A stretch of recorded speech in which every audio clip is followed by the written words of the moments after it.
The old house stood at the edge of the woods. Its shadow stretched long and dark under the dying sun.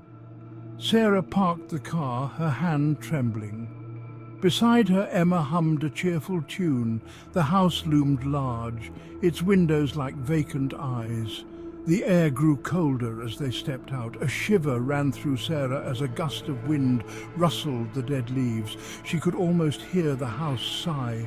Fear, sharp and cold, gripped her heart. Emma's new room was large and airy, with a bay window overlooking the woods. Dust motes danced in the pale moonlight. Sarah watched as Emma skipped around the room. "Mum, my closet has a secret door," Emma called out.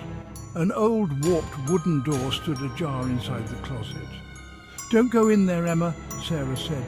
Soft murmurs, punctuated by giggles, drifted from her daughter's room. "The man in the closet, he says his name is Daniel," she chirped. The house felt colder now, the shadows deeper. The whispers had begun. Days turned into weeks, and the strange occurrences continued. Objects moved inexplicably. Whispers followed Sarah from room to room. The scent of damp earth, the same one that had clung to the air when they first arrived, grew stronger, particularly around Emma. One evening, Sarah found Emma whispering to the closet again. This time there was a different tone to her voice, a seriousness that sent a chill down Sarah's spine. She crept closer, her heart pounding in her chest. "He says he's trapped," Emma whispered, her eyes wide and unblinking. "He needs our help." Suddenly a cold gust of wind swept through the room. The closet door slammed shut with a resounding bang. Sarah gasped, her heart racing. Emma remained seated on the floor, her eyes fixed on the closet door. Her calm unnerved Sarah. "Emma, we need to leave," Sarah whispered, her voice trembling. But Emma just shook her head, her gaze never leaving the closet door. "He says we can't leave," Emma whispered back, her voice eerily calm. "He says we belong to him now." The air grew heavy with an unseen presence. The temperature dropped, sending chills down Sarah's spine. Doors slammed shut on their own, objects flew across the room. One night Sarah woke to blood-curdling screams. She rushed to Emma's room, her heart pounding in her chest. The door creaked open, revealing a scene that sent a wave of terror washing over her. Emma stood in the center of the room, her eyes wide with terror. Section 5. A Mother's Terror. The voice slithered through the house now, a constant whisper that seeped into their dreams, their waking moments. Sarah felt a growing sense of dread, an icy hand clenching around her heart. The house was no longer a home. It was a prison, its unseen occupant holding them captive. Emma, however, seemed strangely unaffected by the escalating terror. She moved through the house with an unnerving calmness, her eyes distant. She spoke of Daniel with a familiarity that made Sarah's blood run cold. One afternoon, as Sarah watched Emma playing in the living room, the air grew thick. The scent of damp earth intensified, chokingly sweet and cloying. From the swirling vortex of shadows, a figure began to solidify. A man, tall and gaunt, with eyes that glowed with an unnatural light. His skin was ashen, stretched taut over his bones. He smiled, a chilling, humorless expression that sent shivers down Sarah's spine. Finally, the figure rasped, his voice like dry leaves skittering across pavement. "We can be together at last." Section 6. The Jinn's True Face. Panic seized Sarah. This was not Daniel. This was something ancient, something evil.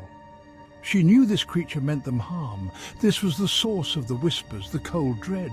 "Who are you?" Sarah choked out. The figure turned its piercing gaze on her. She recognized the entity from Emma's drawings. "I am what dwells within these walls," the figure hissed. "I am the Jinn, and this house, this child, they are mine." Sarah's grip tightened on Emma. The air crackled with unseen energy. She knew she had to protect Emma. "Leave her alone," Sarah cried. The Jinn laughed, a hollow, echoing sound. Days blurred into a terrifying eternity. The jinn's presence grew stronger, his power palpable in the oppressive atmosphere of the house. He tormented Sarah with whispers, visions playing on her deepest fears, her every insecurity. Emma, however, seemed drawn to the jinn. She would sit for hours talking to him, her voice a hushed murmur. The sight filled Sarah with a bone-chilling dread. He was stealing her daughter piece by piece. One evening, as Sarah watched in horror, the jinn offered Emma a gift. A small, intricately carved wooden box, its surface covered in strange symbols. Sarah recognized the symbols from her research, ancient runes, their meanings long forgotten, whispered only in hushed tones by scholars of the arcane. "What is that?" Sarah asked, her voice strained. "A token of our bond," the jinn replied, his voice smooth like velvet. "A key to unlock the true potential within her." The box pulsed with an eerie light, casting flickering shadows on the walls. Sarah could feel the malevolent energy emanating from it, a tangible force that threatened to consume them all. Fear turned to desperation. Sarah knew she had to get Emma away from the jinn, from this house, before it was too late. But the jinn was powerful, his grip on the house, on Emma, tightening with each passing day. One night, as the jinn slept, Sarah made a decision. She would take Emma and run. They would disappear into the night, leaving the house and its horrors behind. She packed a bag, her hands shaking, her heart pounding in her chest. As she reached for Emma, she saw it, a mark on her daughter's arm, glowing faintly in the darkness. The same symbol that adorned the wooden box, etched into her skin like a brand. Panic surged through Sarah. The jinn had marked her, claimed her as his own. The realization hit her like a physical blow. She was running out of time. With a newfound urgency, Sarah devised a plan. She had researched ancient lore, desperate for any knowledge that could help her combat the jinn.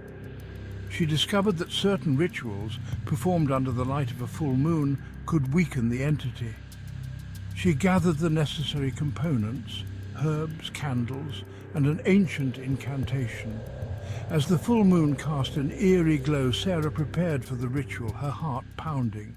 As she began the incantation, the house seemed to groan in protest. The air grew thick with unseen energy, the temperature plummeting. Shadows danced in the corners, twisting into grotesque shapes. Suddenly the jinn appeared, his eyes blazing with fury. "You dare defy me?" he roared, shaking the house. Sarah stood her ground, her voice unwavering. "You will release her, jinn," she commanded. "You have no power here."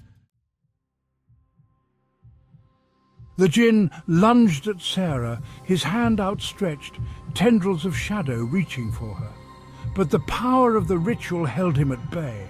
He thrashed against the invisible bonds, his rage echoing through the house. As the final words of the incantation left her lips, the house shook violently. A blinding white light filled the room, forcing Sarah to shield her eyes. When she opened them, the jinn was gone, the house eerily silent. Relief washed over Sarah, but it was short-lived. She looked around for Emma, her heart pounding in her chest. She was gone. The only evidence of her presence, the faint scent of damp earth and the chilling echo of the jinn's laughter. Sarah stumbled back, her hand flying to her mouth to stifle a scream. She was trapped, not within the walls of the house, but within the echoing void of her own grief. The jinn may be gone, but his mark on her soul, on her life, would remain forever. The haunting was far from over.